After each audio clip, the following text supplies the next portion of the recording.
Welcome to the Anti-Architect Podcast. I am your host, Christian Giordano. As president and owner of the architecture and design firm Mancini Duffy, I am driven by a quest for learning and radically changing the architecture industry through tech-first innovation. With this podcast, I am hoping to improve the industry that I am so passionate about by taking a critical look at how architects work with their clients and, in turn, how our clients view us. It is my goal to showcase all of these experiences, good and bad, was it the architect or the client or somewhere in between. I aim to bring my audience new voices from around our industry, interesting people with diverse backgrounds. Through shared experiences, stories, and projects, my hope is that we can improve our profession.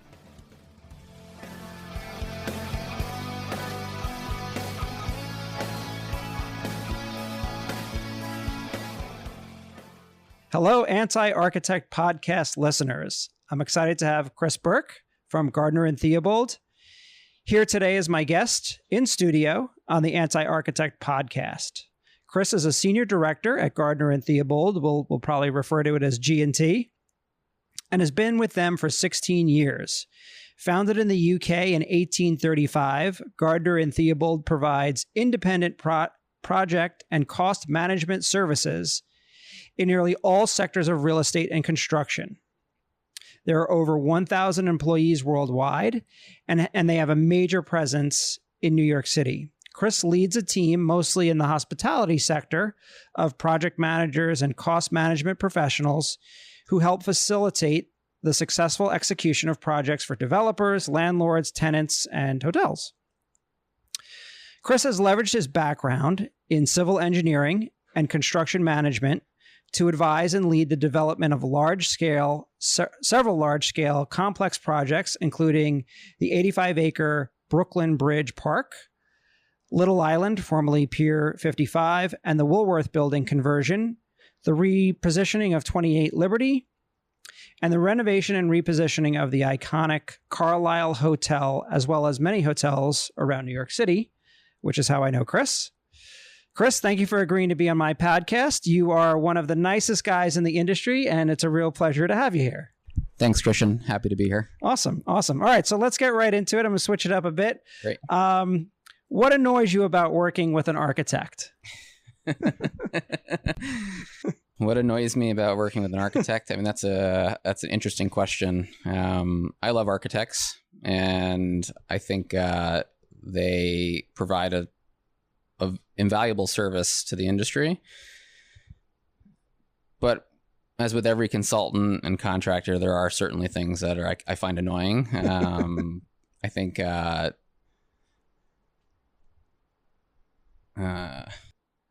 don't have to get too detailed with it. So. I think the perception or their perception of knowing costs, construction costs. I think that's a good one.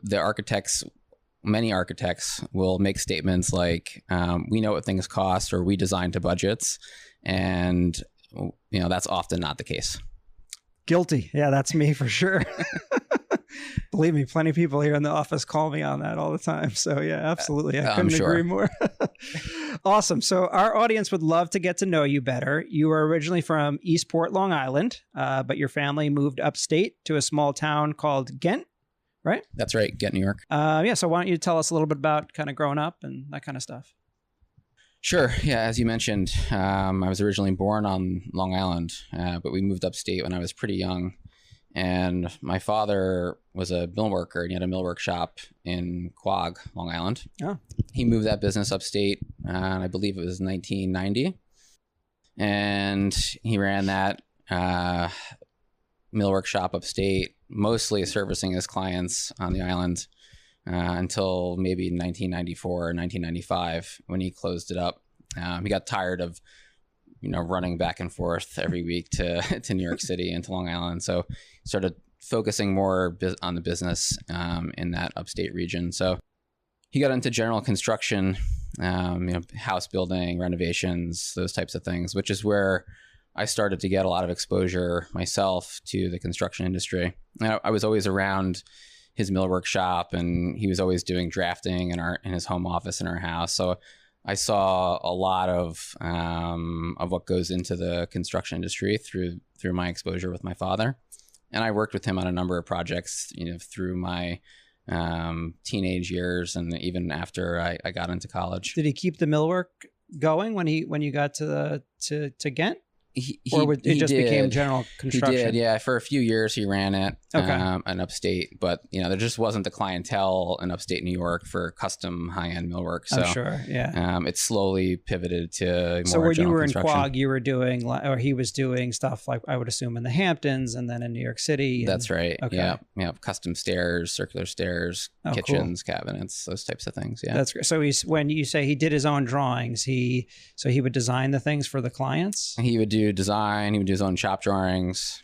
Oh, cool. And he would do that all by hand. So a lot of that drafting was done at home, and he was working in his home office. So you got to see that whole process and then work with him? That's right. Yeah. Okay. Very cool. What kind of projects did you work on? With him, I mean, the millwork shop was closed by the time I was old enough to really help. I spent plenty of days in the shop growing up, but by the time I was old enough to really work, it was more on the general construction. So we built houses and did renovations. Wow. And, yeah. That's great. So that kind of explains how you got into this line of your career. So that's right. Yeah. Makes sense. So tell me about your summers in Maine and your boat.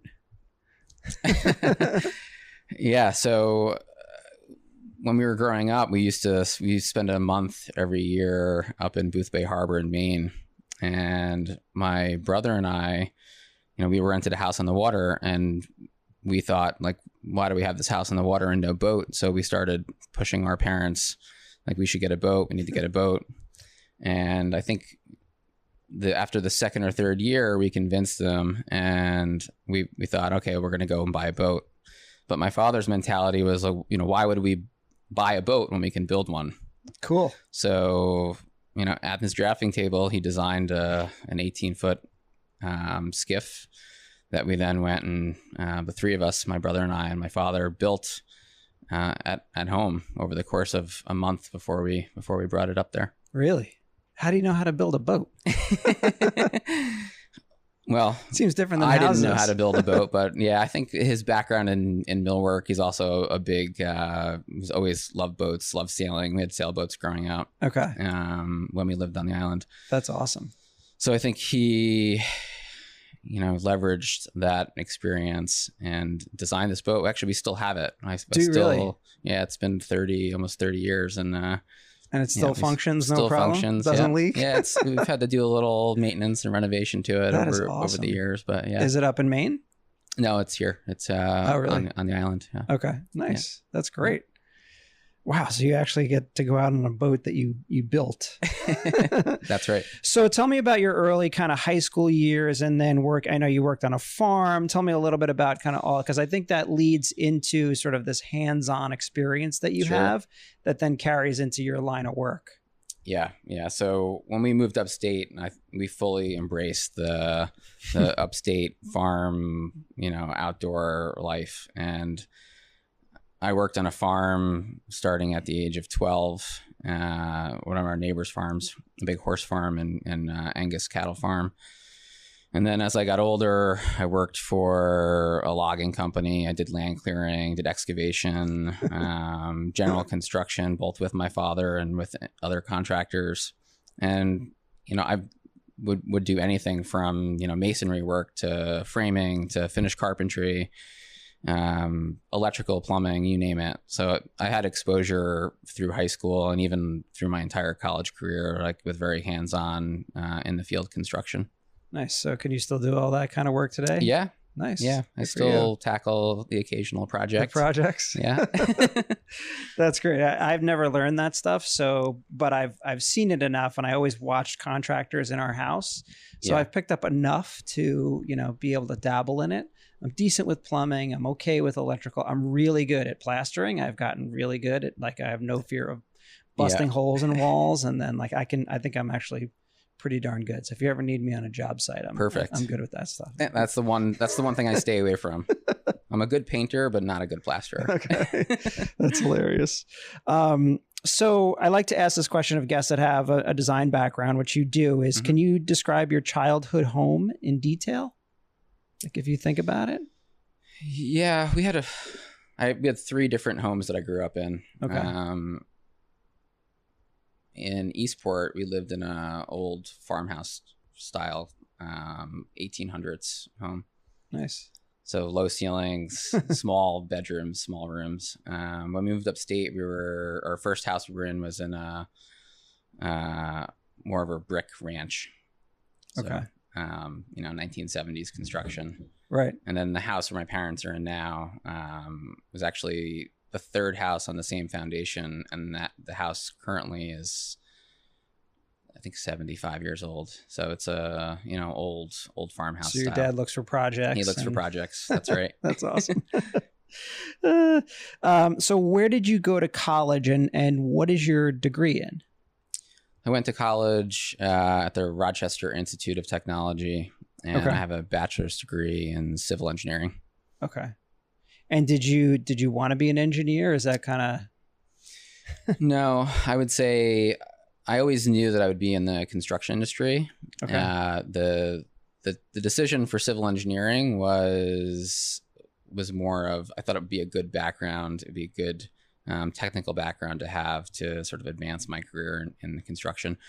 Never really had the desire to actually be an actual civil engineer. Okay. Did you ever work as an actual civil engineer? I did. Yeah. I mean, I interned. We had a co-op program at RIT, so I spent a full year working in civil engineering in Albany for a telecom and civil company. So I did a little bit of like site planning.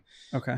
Some for retail establishments, and then also some cell tower locations and cell tower site design. Okay. Did you actually do drawings and stuff like that in AutoCAD, or I don't know what the civil package was back then? in AutoCAD. Yeah. Okay. Very cool. Yep. And I worked remotely before remotely was even a thing. When I went back to college, they would still send me stuff to work on when I was at college. Yeah. Like hand drawings or on computer? On CAD. We FedExed or mailed CDs back and forth to each other. That's great. So they liked you, obviously, having you work there. Okay. That's right. Yeah. That's awesome. So what ultimately makes you move to New York City? That's a little complicated. When I was getting close to wrapping up my engineering degree, I was trying to figure out my path, what the next step was, and I had gotten an idea in my head that I might go to law school. So I had worked in the construction trades. I had my experience in the civil engineering, and I was sort of looking for another aspect of the business. So I was thinking sort of construction contract law. So I'd taken my LSATs and started looking at law schools, but I thought I should do a little bit more due diligence on this before I make the decision. And I had gotten an internship with a law firm here in New York City. Oh, wow. And I spent a little more than a summer, shadowing a construction attorney. Ah. So got to see the full inner workings of a law firm, which was enough for me to realize that also was not the path for me. Okay. So it was a good experience because it did help me sort of focus on the pieces of the industry that I really liked. Okay. Which is how I ended up at Gardiner Theobald. Got it. Okay. So but at that law firm, so you were going for construction law kind of thing? Yeah, real estate and construction law. Interesting. Right. And so did you have any interaction with contractors or in the industry at that point? Not through that law firm. It was more of discovery, a lot of contract review and looking for evidence. And no wonder you're good at that stuff. So you know what you're looking at more so than most. That's right. Makes you an even better project manager. Yeah, and what's interesting is that a big part of what we do is reviewing contracts. Every time we onboard and we start a new project, we're reviewing contracts for the full consultant team, construction. So yeah, I'm sure even lease review, stuff like that, I'm sure you're doing that's as well. Right. So before we get into G&T, I know you're a big time skier, right? How did that happen? Being like the boat guy from Maine. Yeah, I would say that it's a relatively. When I grew up, I skied a lot, high school and just after high school, and then I took like a 10-year hiatus, and then maybe 5-6 years ago, I started getting back into it. And it's like with anything, any sport or hobby that I take up, I go to full extreme with it, and so yeah, I ski quite a bit, mostly out west. Yeah. What other hobbies do you have? Boating and fishing. Okay. I started offshore fishing when I first moved to New York City. I started spending some time out on Long Island again, and got a boat, got my captain's license. Oh, cool. And started spending my weekends offshore tuna fishing. Oh, you go way out for that, right? That's right. Yeah. See, I can't do that. I can't survive like those tours around the Statue of Liberty in New York City. Right. I'm so nauseous during that. It's horrible. Yeah, it's an acquired taste. Yeah, I'm sure. That's crazy too. And you have to spend nights out there? We did. Yeah, most of the time we'd spend it overnight. Wow. That's insane.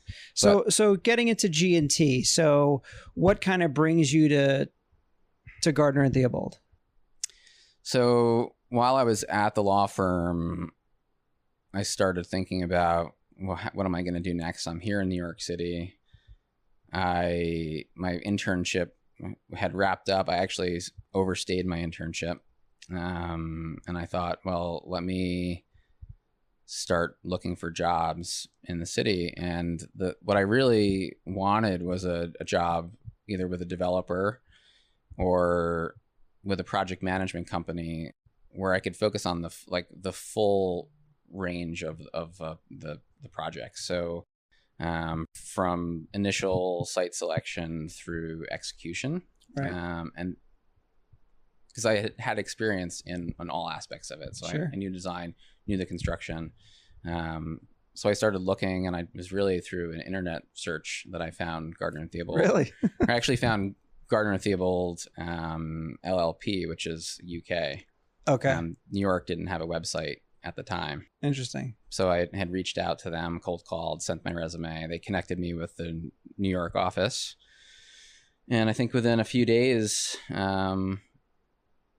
I had interviewed and had an offer. I was interviewing at other places. I had interviewed at some engineering firms and construction management firms. Okay.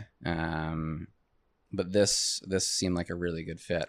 Did you have an understanding of what project management meant at the time, or was it just because you touched on all aspects? I thought I did. I thought I knew what. Were you right? What? Partly. I think the extent of which we're involved in a project, I don't think I fully appreciated. Got it. Okay. Interesting. So when you get to G&T now, you've been there for 16 years. That's right. How many people were in the New York office? I believe I was number 16 when I started. Oh, wow. Okay. So it was a relatively small office. All of the partners that everybody knows were right. there. And so, so it was great because I had a lot of exposure to the principals in the company. We all worked together, very hands-on. Okay. Okay. And so how many people are they now in New York?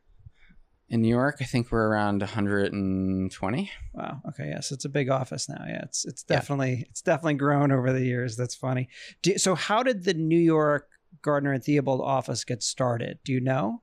I do. Yeah. Andrew Mann, who founded the New York office. Right. He moved to the U.S. actually to Atlanta in 1992. Okay. And within a year had relocated from Atlanta up to New York and had opened the office. Okay.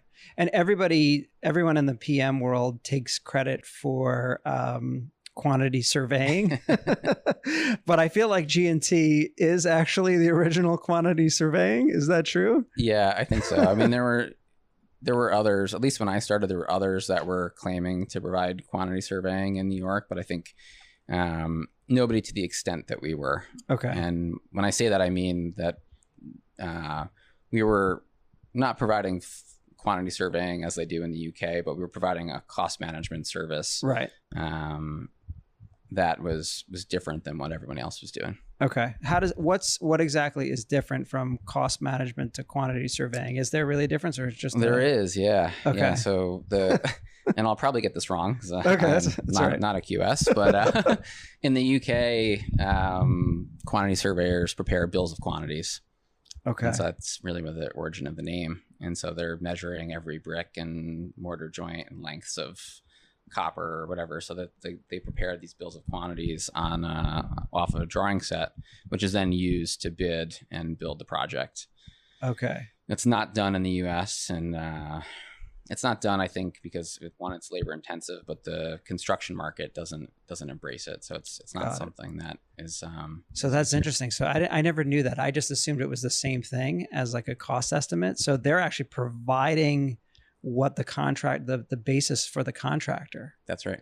Wow. Yeah, that would never go over here, especially in New York. There's no way. Never. We occasionally will get a UK-based client that will ask us to do bills of quantities, and we're like, we're not doing it. You don't need it. Right. Yeah. Yeah, because we'll do you guys do a cost estimate, which is obviously great, as we talked about there in the beginning. We'll get into it in a little bit, but architects don't know cost as much as we pretend to know cost. So it is nice to have you guys come in and say, hey, this is generally what it's going to cost. And then, a lot of times it's pretty darn accurate when the contractor bids it. And a lot of times, who knows, the contractor it's all over the place, right? That's right. It can be a total crapshoot at that point, Yeah. But at least it's a starting point. Yeah. And for me, I'm not critical of architects for not knowing cost. Yeah, I get it. Yeah. I don't, I think that it's probably, there's so much that goes into a cost estimate to expect an architect who has so many other responsibilities to also know all the different factors that go into a budget. At least in my opinion, it would be unfair. Yeah, we've gotten good at saying things like the material costs this, right? That's right. And then we'll always say, well, the labor and everything else associated with it, trucking, whatever, that we have no idea what that is. Right. But the labor, as far as the actual piece of carpet, this is how much it costs. Right. Yeah, and we like to build a cost model up front and then give that model to the architect before the design really even gets started, so that we have a basis to sort of guide what those material selections are. Right. So if you know the material costs, then that's enough for us to know that we're tracking on budget. Got it. Okay, that makes sense.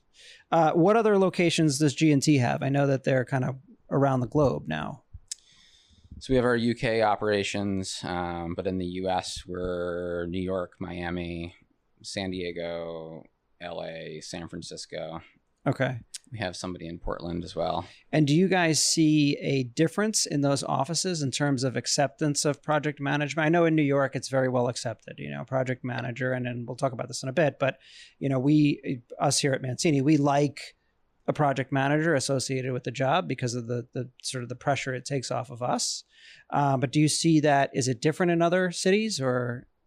The markets that we're in are embracing it. Okay. They don't fully embrace it, particularly the cost management component of it. Okay. As it is in New York, but it's probably New York, 5 years ago. So it's Okay. quickly catching up. We do work in a lot of other markets, other major cities where the project and cost management industry is pretty far behind. Interesting. Okay. I could see that. So at G&T, there's a lot of architects and engineers. In terms of hiring, do you seek that out? Is there a specific type of person that you're looking for when you're looking for project managers? Yes, a lot of our project managers do have technical backgrounds, so they're architects, engineers, or have a construction management background. Okay. Architects do make great project managers. And I would say the majority of the PMs that we have do have some background in architecture. I think the detail-orientedness of an architect, the technical background, understanding of sort of every aspect of the project makes a good good project manager.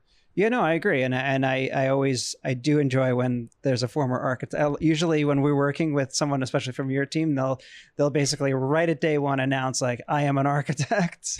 And so this way we know, okay, good. This is like someone we can relate to and everything's going to be fine. And we're talking the same language. And again, it takes the pressure off, which is kind of nice for us. So yeah, there's someone in our office who likes to use the term "I'm a recovering architect," which I really like. Please don't steal anybody here. So, what is your role at G&T? And then, I guess specifically, how did you get into the world of the hospitality, which is kind of how I know you do other kinds of work, sure. but I know that's your primary sector. I'm a senior director, so I have a team of project and cost managers. And as you mentioned, we do a lot of hospitality work in my team, but we also do a lot of other project types. I think hospitality is something that I personally have always been drawn to and seek out. Right. But how did I get into it? I would say the very first two projects that I worked on when I joined G&T were two restaurants, which you may know, Morimoto and Budokan. Sure. Both at Chelsea Market. Yep. I started on those projects, and that was really my first exposure to New York City construction. So wow. It was... those are intense projects. Those were intense projects. They were a good entry into the market because it definitely gave me exposure to that whole hospitality industry. And then anytime after that new hospitality work came in, I had already had that exposure. So the work started, being pushed my way. And also, I'm thinking about this, like I'm thinking about our restaurant clients, because we're doing a ton of restaurants right now, and all of our restaurant clients are intense, right? Every little thing, every little detail, which you obviously would totally get. I mean, these aren't TGI Fridays. They're real brand restaurants and high end. And so down to the light levels, to every little experience, to can you see inside a kitchen from a certain table or not? And how do we block those views? And I can see you're very laid back. And so you have a very calming way about you. So I can see why that works well for your, sort of the complement of those intense individuals. Yeah, I think that's right. I mean, you are 100% accurate in terms of the intensity of a restaurateur or anyone in the hospitality industry. It is a very high energy, detail-oriented project type. And yeah, I learned pretty early on in my career that matching that intensity with was not going to work for me. Right. And wouldn't benefit the project. So yeah, I think my personality does work well with those client types. I can see that. Yeah, knowing some of those guys and gals, it's definitely it's a good mix for sure. So I had Kevin Gold from VVA on here, and you both have very similar personalities, but your approach is different as far as like when you attack projects and how you do it. So what makes G&T stand out from the other competition? I would say our cost management approach to a project is what differentiates us between the competition. Okay. We have a huge emphasis on cost management. We have just as many cost managers as we do project managers. And so every project is assigned a team that includes project management and cost management. They're assigned to that project from inception through closeout. And we start with budgeting. So every project that we start, we start building a conceptual cost estimate almost day one, and have an emphasis on how we approach cost. The procurement, the design, it's all cost driven. Got it. Okay. Yeah. And I would say you guys are very consistent in terms of your teams, especially your particular team when it comes to hospitality. It's like we deal with the same crew every time, which is kind of nice. So we all now have a rapport with one another, and you kind of know what you're going to get as far as costs as they come back to us. And I do have another question as it relates to architects and costs. As far as architects and costs go, a lot of times you you have sort of a line item in your budget for an architect's fee and an engineer's fee. How do you guys arrive at that? I'm always curious because it's been pretty darn close to kind of how we, kind of the fee that we end up with, depending upon the scope. But how do you guys budget for that kind of thing? Sure. I would say it's a combination of benchmark data from previous project experience and having an understanding of the parameters of the project. So if we know the type of project it's going to be, the budget, we can then start to understand what architects we're going to include on our RFP list. And then we know, roughly how to budget, because we know the type of project, the scale, the level of finish, and the bidder pool that we're going to. So we have so much benchmark data internally that we can pretty accurately develop that makes sense, because but your projects in particular on the hospitality side are way more difficult to predict the fee, right? It's not like a corporate interiors job where there's, the architect is usually whatever, $350 to $550 a foot or something like that, right? Depending upon the level of finish. Yours, because a lot of times the projects are smaller, but they're more intense. The level of detail is more intense. I'm always impressed when, it's like, we're pretty close to budget. This is kind of where you expected us to come in. So it's a tough, I could see that being a tough thing to call. It is tough, but it comes down to volume, and we have such a large volume of work that comes through our business that we have a lot of those comparable projects. We can always take a new project and compare it in some way to a previous. Okay, cool. I love the architecture profession. There are so many wonderful people, so many interesting, innovative, and smart folks. And we get access to people that most never even have an opportunity to meet in person. I have worked with Bob Iger, CEO of Disney, Jamie Dimon, CEO of JP Morgan Chase, John Foley, founder of Peloton, and many more legends. There is another aspect of architects that fascinates me. How do clients view us? How do they work with us? Those that work with architects either have a wonderful experience or a pretty bad one. Let's continue to listen to the lessons they've learned. And now back to the episode. All right, so part of what we do here is take a critical look at how architects work with their clients, or in your case, PMs. Mm-hmm. I always think a good PM or owner's rep is a critical part of the project. And I think, as I said earlier, if done well, you take a lot of the pressure off of us. So things like contracts, collections, we're really not good at asking for additional money. And you guys are a lot of times an advocate for us in that respect. I mean, you push back too, which I get. Sure. But that's, those are all things that, we at Mancini embrace a project management firm for. And I think it's because we're realistic. We know we're really not good at that. So, tell us why, architects should embrace a firm like yours. Yeah, that's a great question. Our approach to project management is always to be fair and reasonable with our clients' money and with the consultant and construction team. So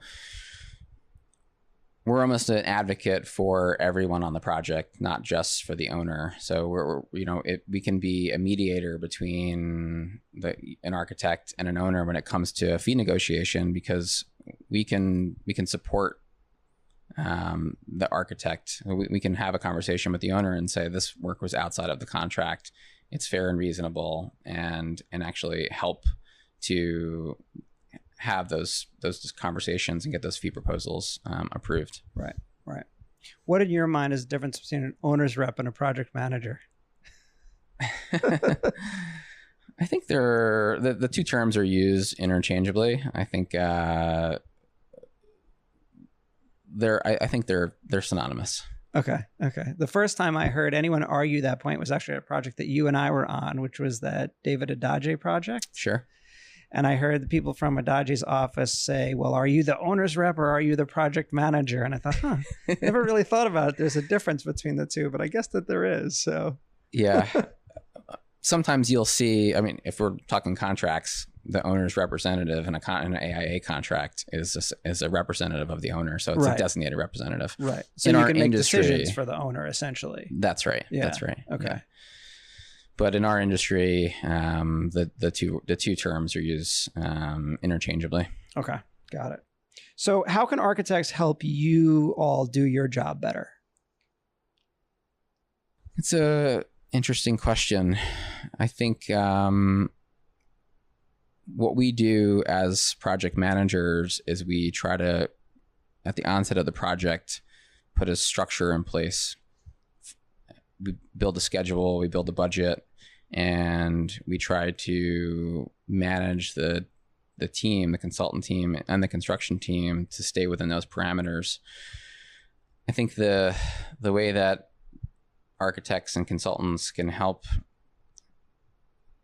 ensure the success of a project is to stay within those parameters. I think, maintaining the design schedule, maintaining the project budget, and we understand that things change and owners make requests, the designs change, parameters change.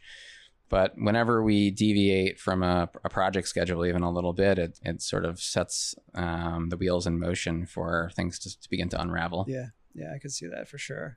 Or at least, try to warn you that we're off schedule, and rather than keeping quiet about it. That's right. Until the very end. Right. By the way, we're not going to make that deadline. That does happen occasionally. Yes, I'm sure it does. Not with you. Not with your No, thank you. So this is one of my favorite things to ask, project manager is, so you have a hand in selecting the architect. Can you give us kind of an inside look at what goes on at G&T, about that process? Sure. The architect selection is probably the most tricky of the consultant team selections. First, many owners or clients have opinions on which architects they would want to include on a bid list or who they want to work with. Right. And oftentimes that decision is actually made before we're even on board. Sure. It's the one consultant that owners usually have an opinion about.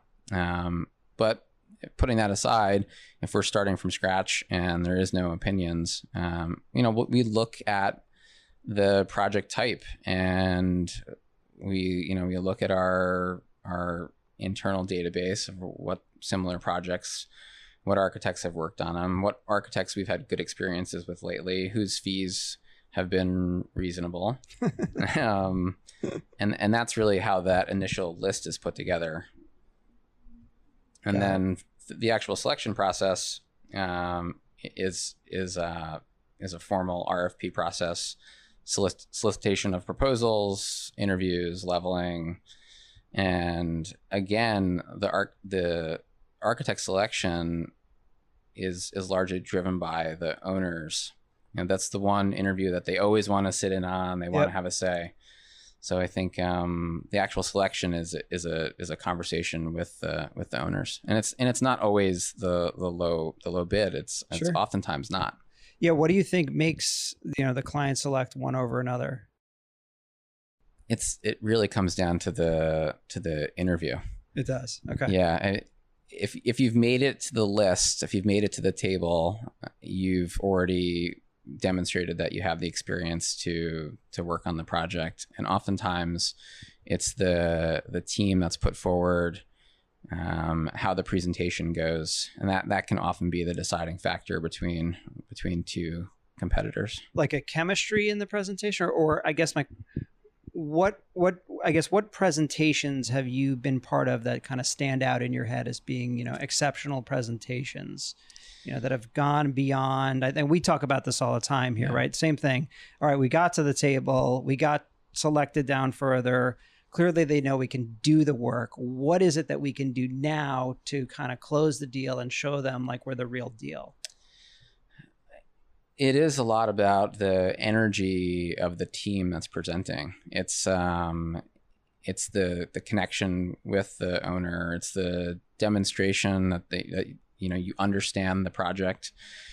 I would say where I've seen architects lose projects where they may have been involved in due diligence or have done initial studies up front, and then when it comes to the interview, they're complacent. So they come in, they're like, well, we already know this project better than anybody. And they don't put that sort of effort forward and excitement about, demonstrating that they really want the work and that they're going to put the best team on it. Even talking through their previous experience and the clients need a reminder of all those cool projects that you've worked on in the past and different clients you've worked with. Yeah, even if it's just kind of a quick thing. Yeah, hey, remember us? These are all the cool things we did. Yeah. Do you like to see when, I assume clients would, when architects put in a little bit of work into the presentation? So, they go ahead and let's say it's a hotel lobby or something and they do some concepts for it. Does that go a long way? It does. It does. Okay. It all depends on the client type, but and what the client expectations are. So it could backfire if you develop something that the client hates. Then they'll have a hard time, getting away from that. And then it gets put on us to have to explain. Well, that was just one. It was just one concept. They have the ability to do other things. But I think if I think about like a ground up type project where if an architect may come in and do a review of the zoning and the massing and come with some sketches about, here's what the building may look like. Yeah. We thought through the square footages and the most efficient use and the setbacks and all the things that go like that never fails because it shows interest in the project and that you've already you understand it better than the next person. Yeah, that's helpful. I agree with that. That's a good one on the building side for sure. And then if you do take it, we talk about this here too, when we have a big presentation and we put in the effort, we are taking a point of view and we do have to suffer the consequences if we've taken that point of view and it's 100% wrong, right? It's not what the client was thinking. But we always chalk it up as, hey, well, at least we gave it a shot. We took a stab at it. And yes, if we could backpedal, that'd be great. Because the reality is we don't know. The client could like neoclassical architecture and we're showing them something super modern, right? That's right. Yeah. So, but it's, a point of view is a good thing to have. Some of the star architects I know that you work with, they can get away with that, right? They come in and they're like, hey, you just hired me. This is what I do. They can, yeah. They often don't have to go through the interview processes. Sometimes it's them interviewing us, deciding whether they want to take our project. That's crazy. What are some of the star architects you've worked with? Well, Ando, early nice. in my career with Morimoto. Okay. Christian Liagra. We're currently working with Tony Chi. I've done a couple of projects with him now. Very cool. Philippe Stark. Oh, cool. That's great. Ajay or Adajay. Yeah. Yes. Yeah. The project that never happened. The project that never happened. Yeah. Yeah. That's too bad. It was a cool project. It was, yes. Out in Montauk, they get stuck with some giant houses instead. So, our project would have been better. It would have been way cooler. So, you've worked on thousands of projects, obviously. Just quickly, just tell me, your honest experience with architects. What do they do right? What do they do wrong? We talked a little bit about cost. Just a couple of ideas about that. What do they do right?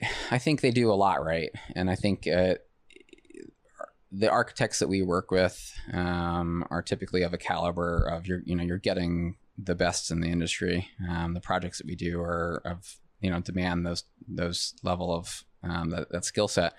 So I think